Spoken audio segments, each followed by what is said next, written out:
Nope, they are gone now. They have been killed. Every single Mage-Enta is eliminated.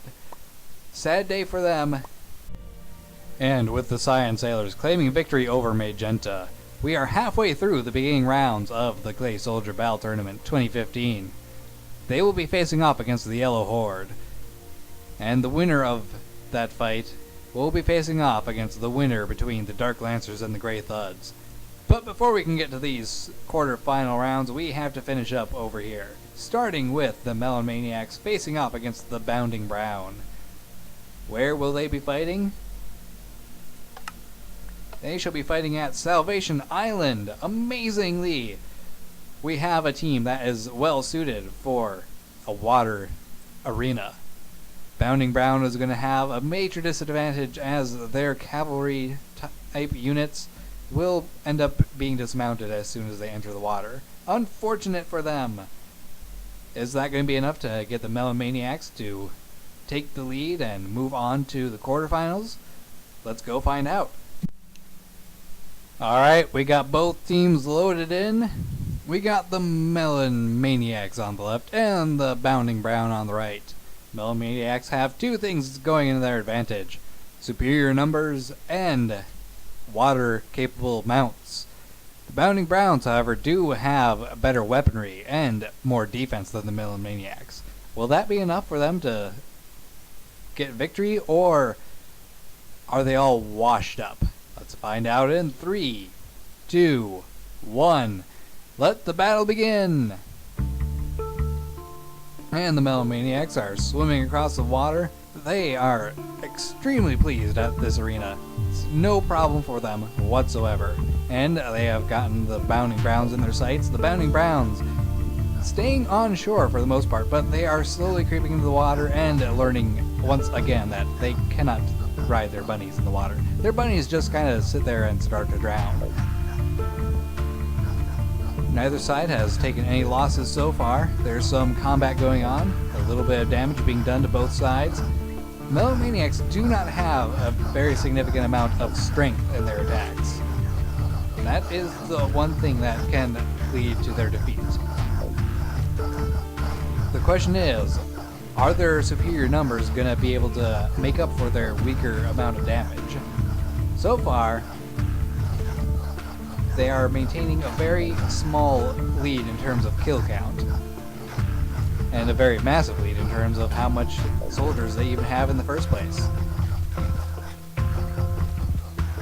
But the small amount of death we've had so far in this tournament, in this single battle, is leaving me a little bit cautious in terms of calling it for one side or the other early on. It could be that this is another fight where we end up calling it due to time, if knockouts do not start mounting up. Melon Maniacs have so far lost 4 units, whereas the Bounding Brown have lost a total of 11, make that 12 thus far. It looks like the Bounding Browns are not going to be able to take victory from the Melon Maniacs. They just are not doing enough damage to beat them out. Combat is moving off to the other side of the arena very slowly. We still have some fighting going on over near the Bounding Brown's entrance area, but it looks like the Bounding Brown has been pushed to the Melon Maniacs side.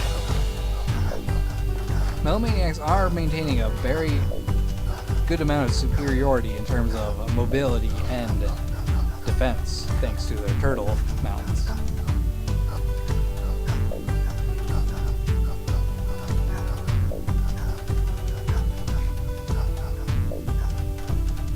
Alright, let's move our camera into the arena so we can take a look at what's going on in closer proximity. There is some healing going on, which is contributing to the overall length of this fight. I'm trying to get a view if any of the Bounding Browns have managed to swipe some Melon Maniac turtles for themselves. I am not seeing any so far, but that doesn't mean that it hasn't happened.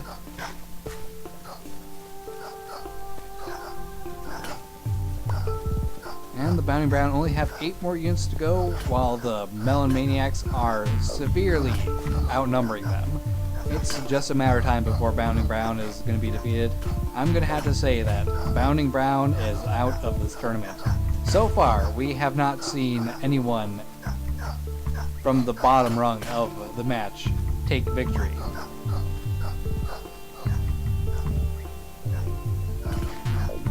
Actually, let me correct that. We've seen only one team do that, and that is the Dark Lancers.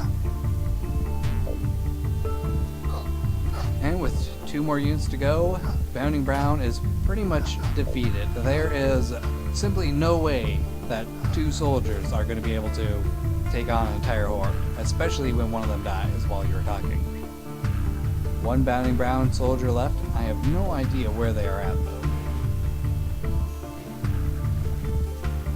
In fact, the Melon Maniacs don't really seem to know where they're at either. They're just kind of wandering around trying to find this last remaining unit. Nope, looks like that they've been found. That last Bounding Brown is slowly drowning to death, and he is dead. No more Bounding Browns in the tournament. Their bunnies just were not able to do them much good at all in a watery environment. Melon Maniacs are the victors. And so, the Melon Maniacs move on to the quarterfinal rounds. Who will they be facing against? It is either going to be the Pink Lightning team or the Grey Grunts. Let's see which one will win and where they will be fighting. And they will be fighting in the Spike Pit Corridor. Let's set them up and let them loose. Alright, round 6 in the opening rounds of the Clay Battle Tournament. We have Pink Lightning facing off against the Grey Thuds. Sorry, not the Grey Thuds. They're already fought. The Grey Grunts. Their team names are too similar. I should have picked a different name. Anyway, the Grey Grunts, this is their chance at redemption. This is their chance to show that, yes, they have what it takes to be the Clay Soldier champions. But this is their only chance to prove it, for if they lose, they're gone for good. In 3, 2, 1, let the battle begin! And they're off, charging to meet each other head on. Pink Lightning losing a couple of their gravel horses. Lightning is flying across the arena. The Grey Grunts are losing a serious amount of numbers. It seems that they might not have enough defense to take on the barrage of lightning that Pink Lightning is able to cast at them. Bone clubs are being scattered across the arena. Pink Lightning holding a lead. They are, however, they are not actually getting a huge lead, which is quite surprising given the open volley of lightning that they did that wiped out a huge number of the Grey Grunts units. In fact, Grey Grunts are managing to maintain the lead over the Pink Lightning units now. This is a close match, and Grey Grunts managing to make a good turnaround. They're now almost double Pink Lightning's units. Pink Lightning is down to just 9 more units. The fighting has moved back out into the arena itself.